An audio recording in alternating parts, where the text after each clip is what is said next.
Olollee mootummaan Itoophiyaa aanaa Gidaamii waboorraa bilisa baafne jechuun miidiyaalee isaatiin hafarsu kan dhugarraa fagaatee je waraanni bilisummaa Oromoo. Oduu himaan waraana bilisummaa Oromoo idil addunyaa obbo Odaa Tarbii barreeffama gabaabaa fuula Tiwiitara isaa irratti tibbana maxxansaniin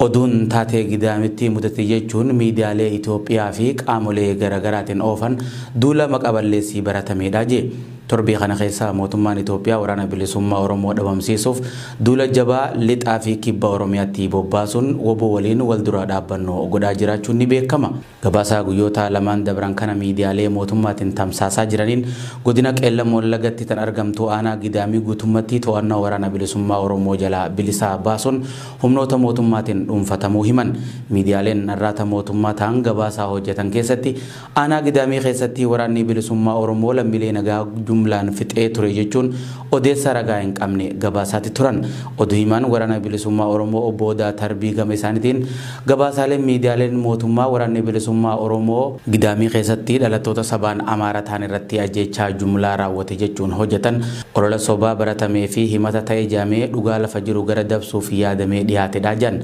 Dabaluunis obbo Odaa Tarbii mootummaan waraana tibbana gara Gidaamitti bobbaaseen khasaaraa guddaan isa mudachuu ibsee mootummaan aangorra jiru khasaaraa dirree lolatti isa mudate ukkaamsuuf miidiyaalee harkaa qabuun olola akkanaa facaasaa jira je. Bulchiinsi mootummaa Abiy Ahmad waraana Oromiyaa keessatti deemaa jiru qaamolee walabaan seenanii akka hin gabaasneef karaa cufuun dhugaa lafarra jiru gara dabsuuf olola sobaa oomishee facaasaa jira ja obbo Odaa Tarbii. Kana malees ajjeechaa jumlaa abbootii gadaa Karrayyuu irratti raawwatame ajjeechaa kana gara dabarsuuf waraana bilisummaa Oromootti qabuuf adeemsi deemamaa ture yeroo booda saaxilamuun hangam takka qaamni aangorra jiru yakka ofiif raawwateen waraana bilisummaa Oromootti yakkuuf akka tattaafatu ifatti kan mirkaneessee ture je. Yakkoonni Oromiyaa keessatti raawwataman jaaman qaama walabaan akka qoratamaniif waraanni bilisummaa Oromoo ejjennoo jabaa qabaachuu kan ibsee dubbii himaan waraana bilisummaa Oromoo obbo Odaa Tarbii qaamni walabaa gocha kana akka qoratuufis gaafatanii jiran. Gama biraatiin waraanni bilisummaa Oromoo zoonii kibbaa Cibirraa Gumabaas Tuulaa Sorroo godina Gujii Lixaa Ona Bulee Horaa daandii guddaa Itoophiyaa fi Keeniyaa wal qunnamsiisu torbee tokko